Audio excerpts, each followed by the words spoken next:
Hi, my name is Lisa Grossman, and I am Executive Director of the Art Guild.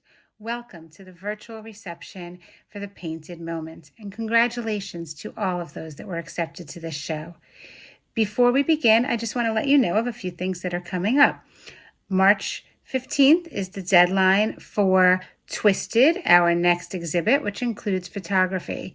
Show us your twist on an artist's work. April 12th will be the deadline for Flower Power. That will be our first in-person show in over a year. We are so excited to be welcoming you back. We also have many classes beginning in the next 2 weeks, including drawing, watercolor, painting, portraiture, and so much more. So please check out our website.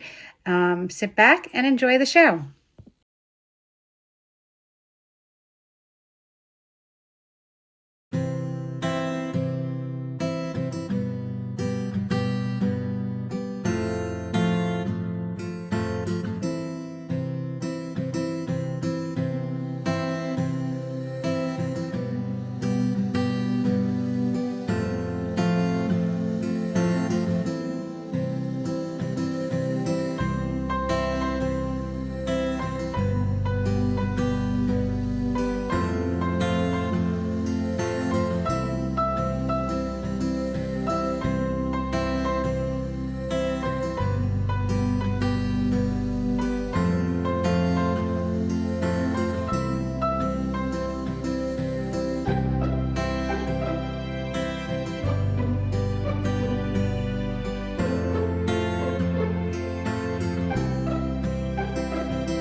Hi, everybody. Welcome to The Painted Moment.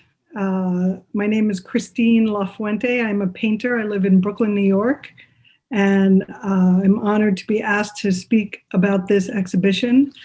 I enjoyed looking at the submissions, and I thought a lot about the concept of the show. And I know it's hard to create a concept for a show, but what I love about the concept for this show is that it contains an apparent paradox. And that's because when I think about what first comes to mind when I think about the painted moment is that it has to do with capturing a moment in time. But thinking about it more, I looked at the two parts. And the first part I looked at was moment. And what is a moment? And it's just a point in time. And if we think about a point in time has no dimension. It's just like, a slice through the line. And so we think about like a photograph, but capturing a moment in time, but really even that takes a certain amount of time, the length of the exposure. And then I thought about the word painted, and obviously that makes me think about paint, and I'm a painter, but what does it mean to express or craft a moment in time? And and painting takes time, and any kind of art making takes time. And so there's this extension of time. So what we're really looking at is the time it takes to create a work of art and how it might be reflected on, or might be a reflection of, an experience. And it could be a visual experience, it could be an emotional experience. And also it could be a narrative. This could be telling a story. This could be a moment in the story. So with that in mind, I thought about all the paradoxes of what it means to create something that takes time, that is possibly about something that is just a slice of time, something that has no dimension. So I love that paradox. And obviously I thought about opening up both words.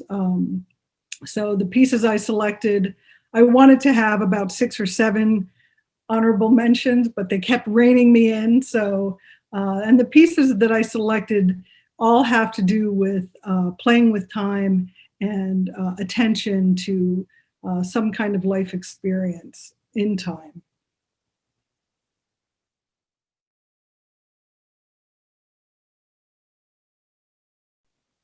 For honorable mention, I chose the painting Sheer Solitude because I feel it most specifically captures the idea of this show. This painting brings me to this place and I feel the presence of the viewer. This feels to me like a painting where the artist was in that location and immediately I feel that I want to be there, and there's a visual experience of being in that specific place. So this to me shows a kind of attention that invites the viewer to share that specific perception of an experience in place and time. For honorable mention, I chose the painting Siblings with Mudhouse because it is an ambitious scale and treats a moment in time that is psychological. And so I sense in this painting that there is a shift in the relationship between the two siblings. And I especially love all the patterning in the painting and how the patterns change also, which seems to relate to how relationships are, changing patterns. I thought this was very well painted and really loved the color. For honorable mention, I chose the painting Yellow Rose. And the reason I selected this painting is because it shows the painter taking a long period of study. I see so much information when I look up close at this painting. I sense the painter is having a long experience and an emotional response to a visual experience. At the same time, it has a visual impact as a single image. And so it kind of comes across as a moment in time. But upon closer study, I see that there's so much attention to all these different moments in time across the frame. For honorable mention, I chose the piece called Tribal Dance, and I realize it's not a traditional painting, but it uses, there are many painted elements in the work of art, and it uses craft as a means to create an image. So I think of this as a painting, although I also understand that it pushes into other mediums. This work, to me, in a way, could be the least obvious selection for the show, but I thought about this as an archetypal image about women's sexuality, or perhaps about birth. But the main thing is that I kept coming back to the image, trying to understand what this image is about.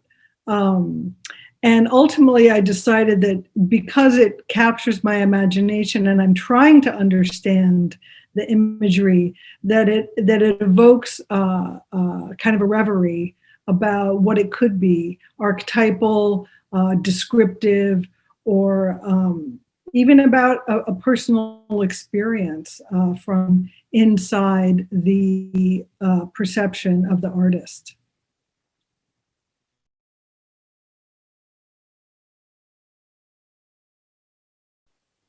For third place, I selected the watercolor called Pasta Dish with Merlot. And there are a lot of things to love about this painting, but what I ended up thinking about the more I looked at it was these three kinds of attitudes about painting. The first would be the window that has this timeless, very solid implication. It's very, it's a window, it's architecture. And the second is the still life, which is a traditional subject, the meal, the pasta and the wine at the table. And this work of art puts us as the eater. I am the one sitting having the meal. But then what I love about this is the drama of the dog walking around, smelling the food, looking away, coming back. This artist was able to really convey the experience really of the pandemic, but I know it's more than just that, this solitary experience that we share with our closest companions in this time.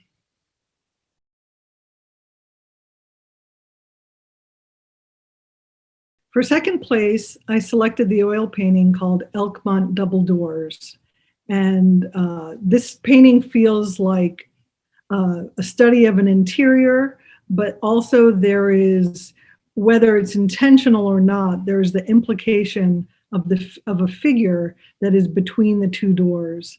It looks to be somebody in a hat with an orange raincoat, possibly on the other side of the window, or possibly coming off a mirror, or possibly being reflected off a painted image. There's a feeling of age, which also has to do with the passing of time, but also there's the window, which represents, to me, kind of a timelessness of natural light. This is a beautiful painting, and the composition brings us like cracks in the ceiling, and the aging shelves, and this feeling of being inside and outside at the same time.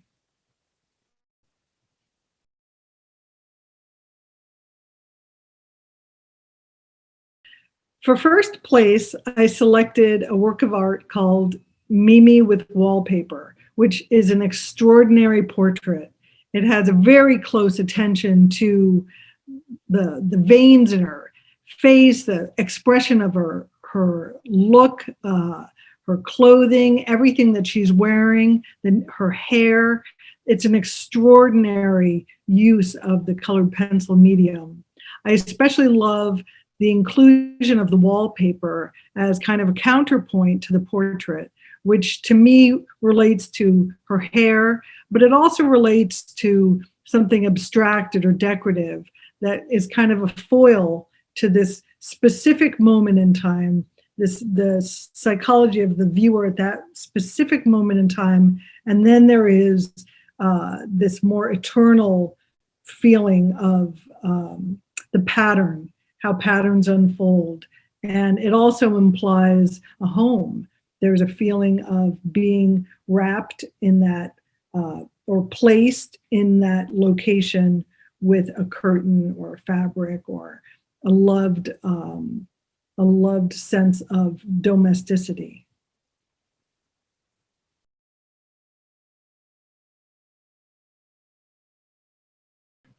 I wanted to share two paintings that I completed over this last year. The first is a painting called Calle Sol, Old San Juan, 11 by 14 inches. It's an oil painting. 1 year ago, I went to Old San Juan, Puerto Rico, in order to paint for a month, and I ended up having to remain in Old San Juan during lockdown. I was there until late July, which was an incredible experience in all kinds of ways. But I painted. I painted from a terrace apartment looking down into the street in historic part of Old San Juan. There are wonderful colors of the buildings in Old San Juan. I encourage everybody to visit as soon as you can. And the second painting I wanted to share with you is a painting that's very influenced by my experience in Puerto Rico. The second painting is called Roses, Pears, and Percolator, 18 by 14 inches. It's an oil on linen painting from 2020. And it is a painting where I'm looking into the light. It's called Contre-jour, which means against the day. So it's a backlit painting. And I have all of the colors of Old San Juan with me in this painting, the pink, the gold, the blues and the teals. I found myself, once I was back in my studio in Brooklyn, looking for the same colors that I had experienced while I was in Puerto Rico.